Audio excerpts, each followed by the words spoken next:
इस अनशन के दौरान 5वें 6वें दिन जो गांधी मैदान में हुआ वो मीडिया और बिहार के लोगों के सामने है। तो 4-5 दिन सोचने समझने के बाद अब हम लोगों ने ये तय किया है कि सिर्फ अब छात्रों की लड़ाई लड़ने से बात नहीं बनेगी, कहीं न कहीं बिहार में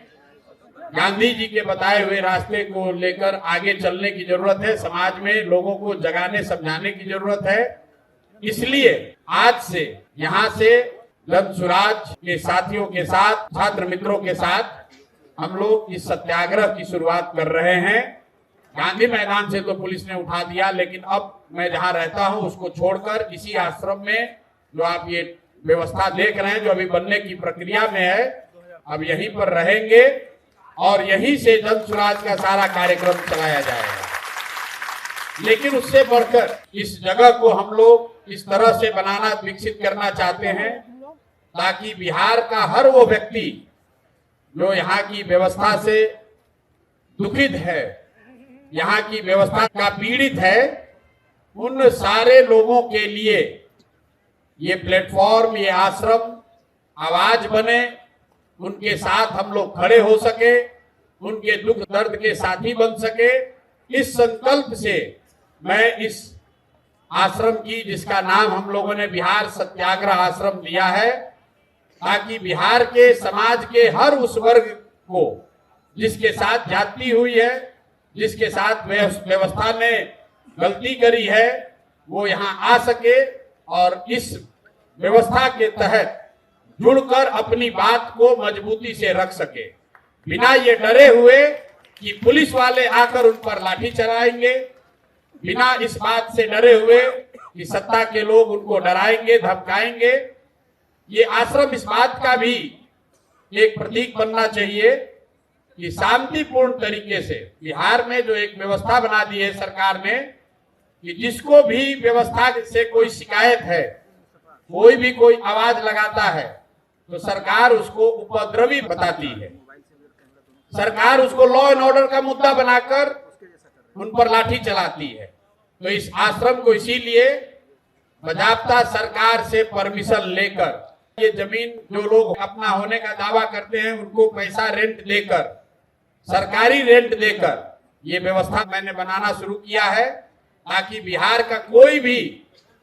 समाज का वर्ग, वो वर्ग जो अपने आप को दुखी फील कर रहा है, अकेला फील कर रहा है, वो यहाँ आए, अपनी आवाज रखे,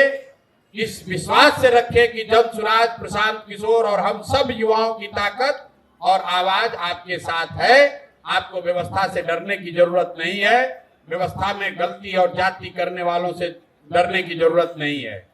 इस आश्रम को शुरू करने के पीछे एक संकल्प ये है कि आने वाले 8 हफ्तों में 1 लाख युवाओं को इस आश्रम में लाकर सत्याग्रह की ताकत और उसके द्वारा बिहार के समाज की चेतना को पुनर्जीवित करने के लिए ऐसे 1 लाख छात्रों को, युवाओं को यहाँ से प्रशिक्षित करेंगे, ताकि वो जाए और बिहार की समाज को जगाएं, उनको बताएं, समझाएं कि मेरे भाई, जातीय और धार्मिक उन्माद में पड़कर जब तक वोट देते रहोगे, तब तक इसी तरह की असंवेदनशील व्यवस्था को आपको झेलना पड़ेगा। एक बार अपने और अपने बच्चों के भविष्य के लिए, उनके अच्छी शिक्षा के लिए, उनके रोजगार के लिए, बिहार में पलायन बंद हो उसके लिए, किसानों की समृद्धि हो इसके लिए, महिलाओं को रोजगार मिले इसके लिए, इन संकल्पों के साथ ये रास्ता युवाओं को मिले कि सत्याग्रह के जरिए इन संकल्पों को कैसे पूरा किया जा सकता है। इसी उद्देश्य से अगले 8 हफ्ते कम से कम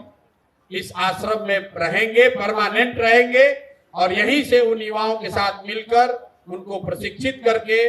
पूरे बिहार के समाज को जगाने समझाने का प्रयास किया जाएगा। और इसी संकल्प को लेकर अब इस सत्याग्रह की यहाँ से शुरुआत कर रहे हैं। प्रशासन को, सरकार को कोई डरने की जरूरत नहीं है। हम लोग कोई रैली नहीं करने वाले हैं, कोई धरना प्रदर्शन नहीं करने वाले हैं, सड़कों पर तोड़ फोड़ नहीं करने वाले हैं, लेकिन बिहार में सत्य की राज की स्थापना हो, इसके लिए युवाओं को जगाने समझाने वाले। बिहार में सत्य के राज की स्थापना हो, इसलिए ये सत्याग्रह शुरू कर रहे हैं। बिहार के हर बच्चे को, गरीब अमीर बच्चे को अच्छी शिक्षा की व्यवस्था हो, इसलिए इस सत्याग्रह को शुरू कर रहे हैं। बिहार के लोकतंत्र को लाठी तंत्र बना देने वाले व्यवस्था के खिलाफ डरे हुए लोग हिम्मत करके खड़ा हो सके, इसलिए इस सत्याग्रह की शुरुआत कर रहे हैं। बिहार का हर किसान हरियाणा पंजाब के किसान की तरह धनी और समृद्ध बन सके, इसलिए इस सत्याग्रह की शुरुआत कर रहे हैं। बिहार में धरना प्रदर्शन करने वाले लोग, अपनी आवाज उठाने वाले लोग सरकार द्वारा नियंत्रित गर्दनी बाग के किसी एक कोने में बैठकर अपनी आवाज न उठाए, गंगा के किनारे वो बड़ी इस व्यवस्था से खड़े होकर आवाज उठाएं, इसलिए इस व्यवस्था को बना रहे हैं। इसी आश्रम में उन छात्रों के लिए भी व्यवस्था बनाई जाएगी जो गंगा के किनारे पढ़ने के लिए मजबूर हैं, जिनके लिए कहीं पढ़ने की सुविधा नहीं है। वो छात्र यहाँ आ सकते हैं, अपना प्रशिक्षण का काम पूरा कर सकते हैं, इस व्यवस्था का इस्तेमाल कर सकते हैं। आने वाले समय में यहाँ कम से कम 5000 लोगों के रहने, उनके प्रशिक्षण की व्यवस्था आपको देखने को मिलेगी। इसी संकल्प के साथ हम लोग शुरुआत कर रहे हैं।